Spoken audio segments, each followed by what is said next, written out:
Welcome to our program, Coach to Coach. Today's guest is Alex Goldau. Alex traded a successful corporate career for a life of freedom, service, and creation. Today, he helps entrepreneurs, leaders, and creatives step off the hamster wheel and back into a life they love without burning down what they've built. Thanks for joining us today, Alex, Coach to Coach. Hey, Greg. Excited to be here. Thanks for having me. Yeah, awesome. The way I like to kick these off is to ask, what first sparked your interest in coaching? I produce large-scale trade shows. I got pretty good at it. I always had this thing, am I going to die on this trade show floor? Is this it? And as I was working myself up the trade show industry, this coaching world presented itself. And I'm like, hey, what is all this about? What would it look like to create a life solely on my terms? And so very simply, I hired a coach, right? Like I got into the world. I just started exploring and putting my feet in there, and I got into it. I've always been in leadership roles, right? I'm always working the trade shows. I always working with teams. I got really good at how I managed and worked with teams. And I watched other people who were good at it. Human performance started really attracting me. Like, how are some people succeeding and others not? And that's when I was like, okay, well, let's get good at how I'm good at this. So I hired my first coach, and then I just noticed how my life changed, and even in my corporate setting, like how I was creating more. I was working less, creating more results, having more success with the teams I had. And I was like, wow, this stuff is working, you know? And then that inspired me. I was like, okay, now I don't want to be on the trade show floor. I want to lead people. And then it just was like, it was right in my face. It was like, okay, I'm going to be a full-time coach. But yeah, that was it. It was just like, I just saw the human optimization in myself. And I was like, wow, I'm really good. I'm good at talking to people. Like, I need to get better at listening, you know? So that was a thing. So I just started diving in and exploring it. Very cool. Very cool. I know you mentioned you're in Costa Rica currently. Did the move to paradise, for lack of a better word, um, come later? Uh, Yeah. and So I started the business in San Diego. I left the trade shows. Like 2020 hit, the trade shows just totally tanked with COVID. Living in Southern California, and I just saw the writing on the wall, and it seemed like it was a blessing, mm, because it would have, like, I had already went to my supervisors like, hey, I am going, I want to create, I want to keep my best clients. Like, I really asked for what I wanted. I want to keep these clients that I love working with, and I want to and I want to create a coaching business. They're like, what? Like, the idea of just asking for what I want, they're like, huh? Like, you want to go part-time? I go, yeah. And then I just gave them like who I was being. I was like, this is what I've created with the coaching business. You want me to stay in this world, be in this world, be with this, like, stay with these teams. And I created enough clout within the organization. Like, okay, all right. At first, they were kind of skeptical. Some people are like, what are you doing? You're crazy. And others were like, wow, you're going for it. And yeah, and then like that blessing of 2020, and then my career just kind of went. And so all this freedom opened up. mm, And we had a ranch in Costa Rica. Like, we have the 7-acre beautiful ranch, and we're always looking how we can do it. We had a couple young children at this time. My wife's is a Tica, so she's Costa Rican.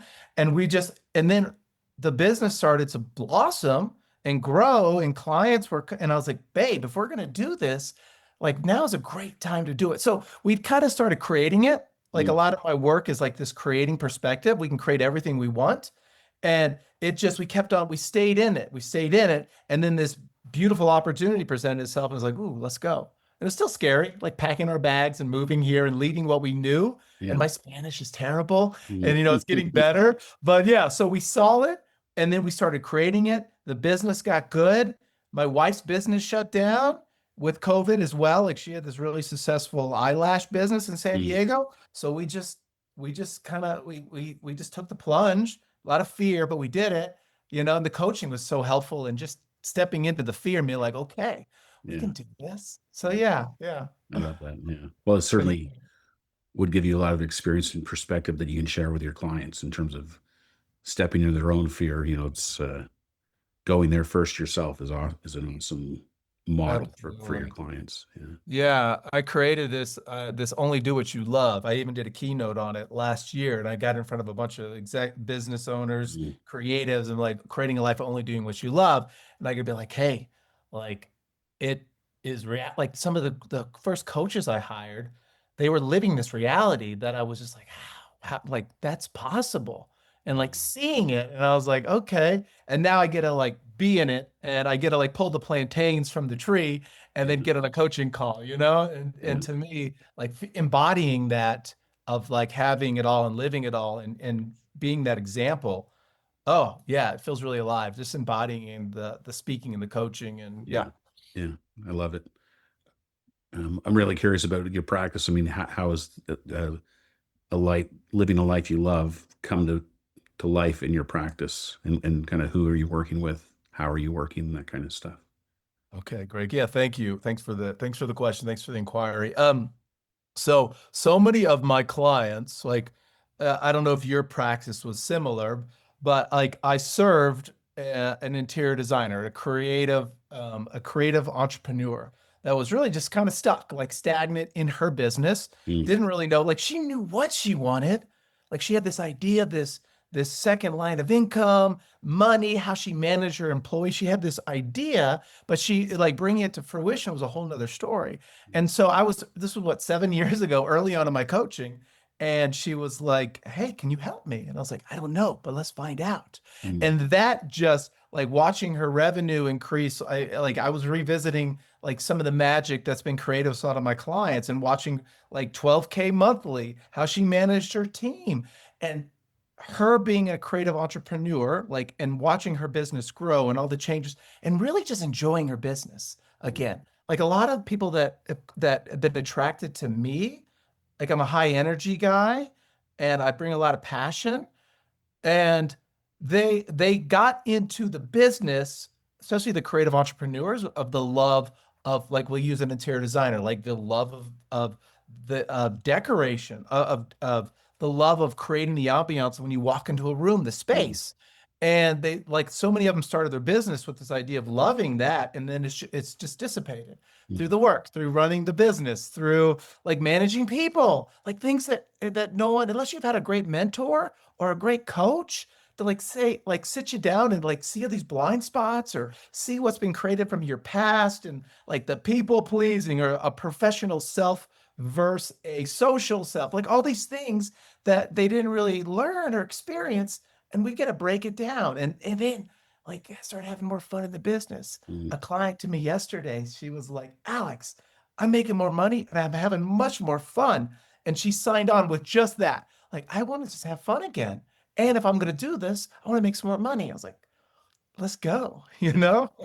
yeah. Well, you proclaimed you're an energy guy. I can certainly feel it, and even the way you said, you're telling the story about your client. Can you help me? You're like, I don't know. Let's find out. Like just Yeah. like that energy and enthusiasm and excitement and the fun of not knowing and finding out. It's very refreshing. So Yeah, yeah, thank you. I'm loving that. Um, yeah, it's funny. I mean, I had a small experience of that in my first kind of corporate hiccup.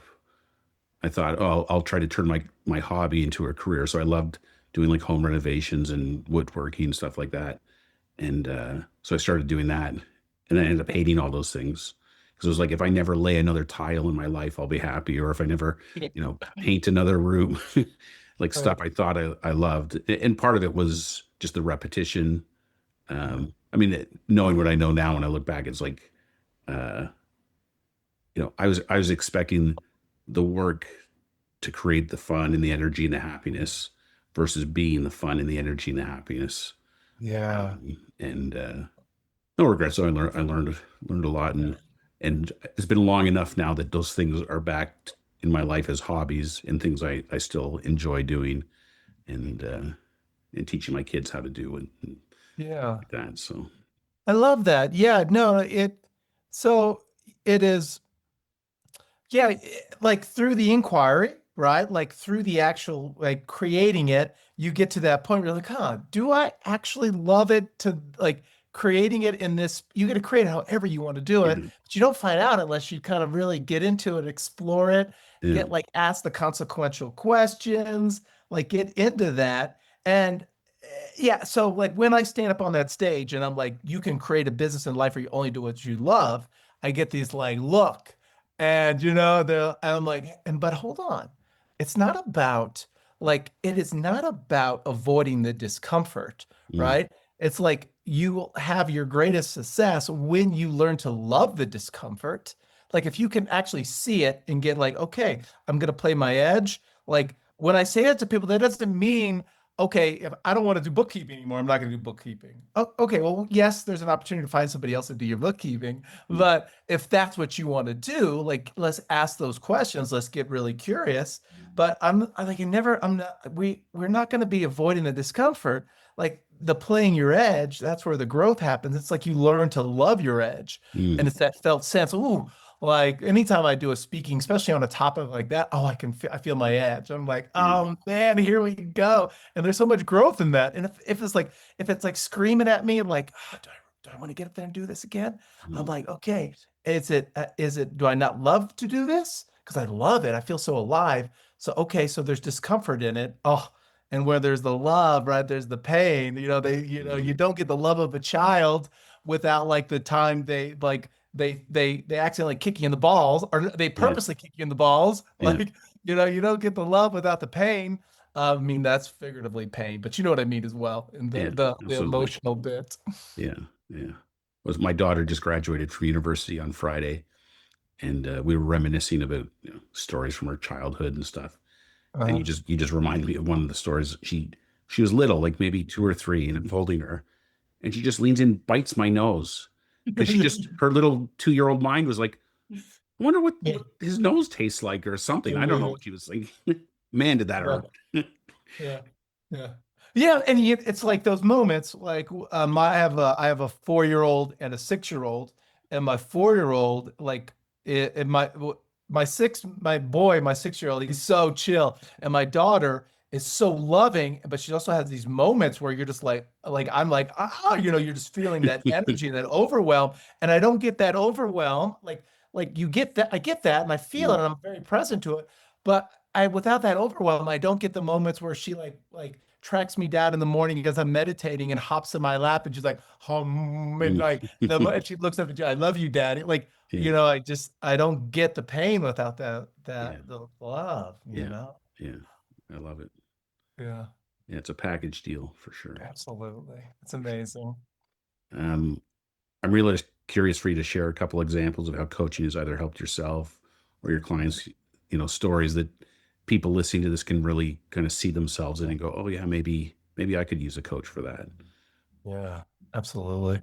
Yeah, there's so many in my own life, so many examples, um, and also with clients. But I couldn't imagine, like, if I hadn't got into, couldn't imagine if I hadn't gotten into this space or this work or personal development.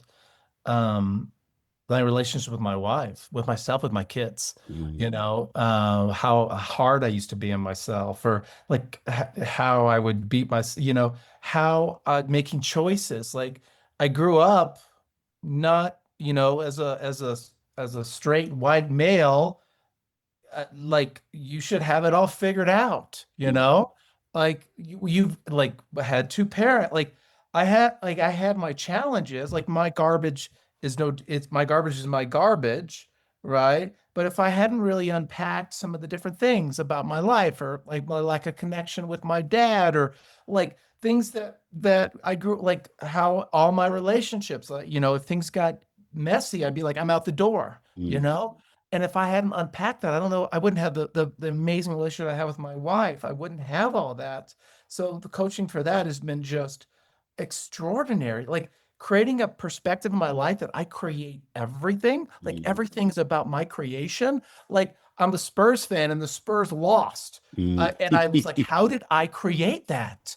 Yeah, And I go crazy, Gray. I'm like, how did I create that? Not crazy in a bad way. And then I explore it. Oh, did I lose faith in them? Right? Did I think they weren't going to pull off the game? And I'm like, and I go far into it. I'm like, ooh, yeah, and then I forgive myself. I release it. But I'm mm, like, I create everything. Like I create all my clients. I'm create my relationship with my wife. And that perspective has been so monumental in my life. And I share that with my clients, right? mm, Like my clients, like especially my clients tend to stay on for a year, 2 years. When they get into challenging moments, they're like, how did I create this? Like mm, they get really introspective. They're like, how did I create this? And again, it's not from shame, but they get like the ones that stay in the work gets like they just you just see the shift, and Mm, it's so fun to watch, right? How they take ownership of everything. And it's not and it's powerful, right? It's like to create that kind of identity with yourself, right? If we look at Robert Keegan and he breaks everything down, like when you start like stepping into that world and you start working up through those stages and you can physically see those stages, like the awareness, you're like, oh wow, and celebrate those stages. Ooh. I feel like I've always been a high energy guy, but it's like I get to step into a world where I get to create everything and I have everything. Like mm, I can look and there's so much abundance that comes from that. And if you can create from that space and whatever you do in life, oh, it just feels it's like you're just creating more energy and to avoid the high frequency line. But yeah, like when you're operating from oh, I just lost my speaker. Um, when I'm creating from that space, so much more comes alive from it. mm, So absolutely. Well, I love your reference to the Spurs because my my team here is the Toronto Maple Leafs in the NHL, and we haven't won a cup since '67. So um, it's actually my dream come true would be to coach the Leafs to oh, breaking the Stanley Cup drought here in Toronto. So I love that. How do we create that, right? What's yeah, that look yeah, like? yeah.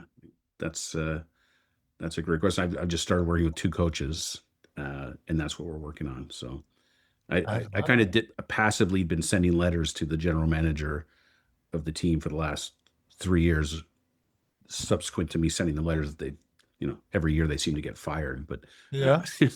the new general manager is on the scene now, so um, yeah, I'm looking to ramp up my gameplay and go beyond just some passive letters and figuring out how can I actually get in in their space, in Yeah. their mind, in their line of sight, and see what this coaching thing can offer I them. love Because it. I mean, we talk about creation. Like I don't want to get off topic here, but they No, it's lost one of beautiful. their best players, this guy Mitchell Marner, who went to Uh, Vegas, and they just went to the finals and lost. But when he left the team, the consensus in the on the team and in Leafs Nation was we're a worse team than without Mitchell Marner than we were with him. And then they okay. spent the whole season proving that to be the case. That's at least the way I see it now. Yeah, that's how you say it. Okay, Yeah, interesting. Okay, so like you have this vision. I love this is fun, right? And now you even hired a couple of coach like you were looking to up the game yeah, of getting in front, right? And it's like, how do we ask for everything we want, right? Like how do we like of course this game's a relationship game. Like who do you need to know? Who do you need to be, yeah, right? To step in there. Like what does that look like? Woo, this is fun. This is yeah, fun. Yeah, I love this. absolutely. Yeah. So who do you need to be to be this coach for the Maple Leafs? Who do you need to be? You, I need to be the coach that doesn't give up. Mm, I need to be the coach that knows it's possible. Um, I need to be the coach that will leave no stone unturned. yeah. Uh, um, when it's funny in 2008, I did real estate training, and this one thing stuck with me. The guy said, "Be an ant." He goes, "You ever watch an ant? Like you put an obstacle down in front of an ant, they go under it, around it, over it, Yeah. whatever it is. Like so, don't um, don't give up on your dream. Basically, that's who I gotta be." Love it. Yeah, I, like th- I I think I, love it. I think I need to be a little bit more Alex Goldau. This is who I need to be, Yeah, I love it. and feed off of your energy and enthusiasm. Absolutely. Yeah. It's like how many no's can you get, right? Like Yeah. what's the small step today? Like who is it? What's the connection or what's the big bold request maybe? Yeah. Like how do they get to know you or how do they experience you in your coaching? Mm, What would that look like? And I love it. Like every single day, if I'm you every single day, I write that down. I literally look at it when I'm journaling, whatever. How do I become the Maple Leafs coach? Like and like start listing these ways and I start living into it. Like mm, what would the coach do for the Maple? Like, what would he be thinking about all these players, right? Or how I could serve them? Like how can I do it? Like, start looking at all these ways to do it, and like just revisiting it every single day of how to do it, and like chasing your dream, man. Yeah. That's exciting. Absolutely. Well, I mean, this conversation is one of those steps, right? So, Yeah, yeah, absolutely. I love it. Yeah. Well, thank you for that. That's going to Yeah. motivate me for sure. Absolutely. I love it. I love it. Yeah, we could really go in and break it down. Yeah, But absolutely. yeah, just like peppering you with stuff because it gets me excited because you're in Yeah. creation mode. Yeah. Like there's this coach, one of these a coach I work with currently, a mentor of mine, John Patrick Morgan, who I really like his work, and a lot of creating perspectives, and it's beautiful work. And I love what he's created. Like we talk about like hiring somebody. Like I'll never hire a coach that doesn't have a couple kids, that hasn't gone through, that's not living the life that I want to live. Yeah. And uh, like he's living on a farm in Hawaii, and I'm like, ooh, he's creating the financial bit. It's like, oh yeah, so I want to be in his world, right? Like he has a deck of cards like that he hold like he was a former magician, right? So I Mm, have cards, right? I want to embody what I want to create and I want to be in until I got like till I'm ready to move on, right? And I just find that like emulation has been such a faster path to mastery for me as I've yeah. hired really great coaches, and I've watched my level just up through the process of it, and just learning so many things until I don't need anymore. Mm, Kind of like that great book, oh God, You Meet the Buddha on the Side of the Road. It's pretty drastic. Like you meet the Buddha on the side of the road, kill him. It's like what? Like you read that line, but it's just saying like immerse yourself in with these great and then you create your way of being through it, and then you're moving through it like you're using your own voice in your dialogue. mm, But like that, the fastest way to mastery I found is emulation. And yeah, so absolutely. I don't know how we got on that, yeah. but you got me excited. Yeah. Yeah. Well, I mean, you may have just answered this next question, but I'll ask it anyway. If there was one thing you'd want people to take away from this conversation, what would that one thing be? Yeah. Oh yeah. Yeah, I love the question, and I had a feeling that you're going to ask that question. And so I thought about it in my business space, right? Like I thought about the radical ownership, how alive when you really start creating perspective. I thought about sovereignty because I coach the work with a lot of already successful people that are kind of afraid to take that. Like the answers are within you. Mm, You might be like you know what you want. You know what you want to create on the most part. Most people I work with kind of have this thing that they want to create. If they don't, we get into it and we really explore what it is they'd actually love to do. That's why when I talk to someone, I say, "What would you love to create?" Because I really want to jar them, not like love, desire, right? I love language. I love creating and dialogue. So really, okay, this is what I'm going to share. That like your state of if I could share anything with the world and really had coach everybody in the world, is that your state of being creates your world. Your mm, state of being creates your world, not the other way around, not circumstances.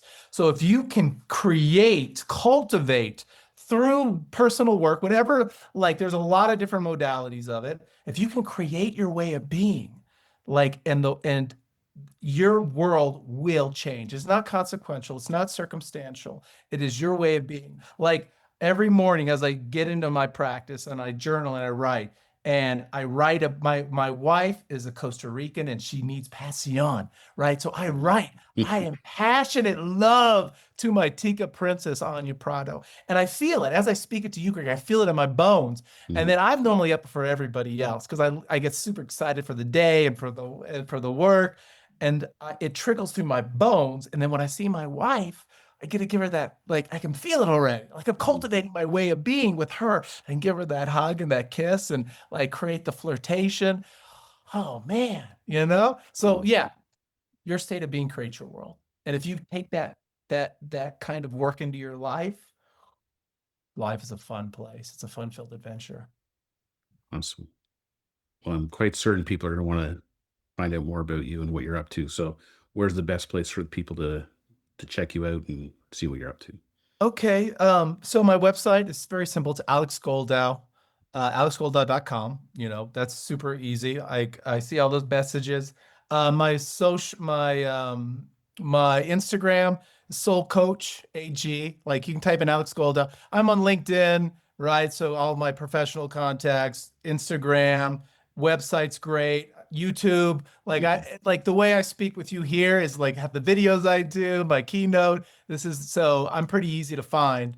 But yeah, easiest way, any of those websites, is one easy way to learn more about me. Nice. Well, this has been amazing. I don't know. I know we're, Canada and Costa Rica aren't that close together, but I can feel the vibe already through Zoom here. So I'm loving it. Beautiful. Yeah. Yeah. No, great. Thank you for the space. No, thank you for like letting me get curious with you.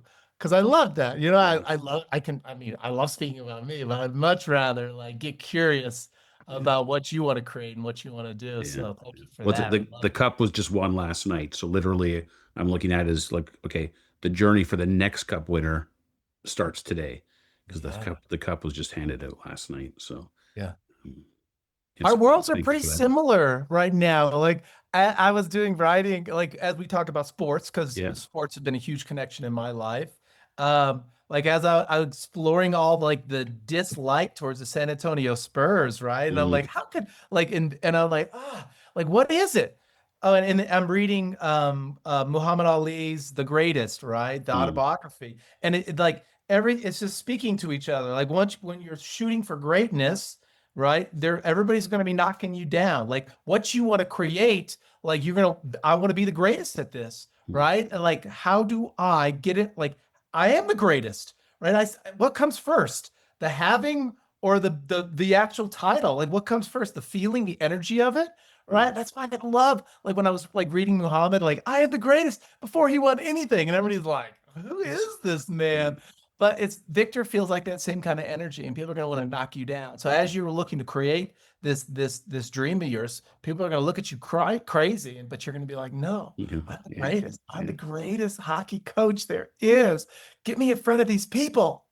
Absolutely. I came up with two little like cartoon versions of myself because in my book here you can see it's kind of like my company logo coming in like a Yeah. Superman shirt. So I had one which was the Slump Smasher and the Drought Breaker were my Oh, two kind of yeah. slogans. So They need you. yeah, Like they need you. They don't know it yet, yeah. but they will. They will. They will. So They will learn. Yeah, I love it. I'm gonna surf away on the certainty of your enthusiasm. So thank you. Oh God, we can go into certainty too. I'm like, we don't have enough time. We don't have enough time. All right, Alex, this has been awesome. Really appreciate your time, and Thank you. I've loved Okay. getting to know you today. Absolutely. You too, my friend. Thank you. This has All been right, great. take care.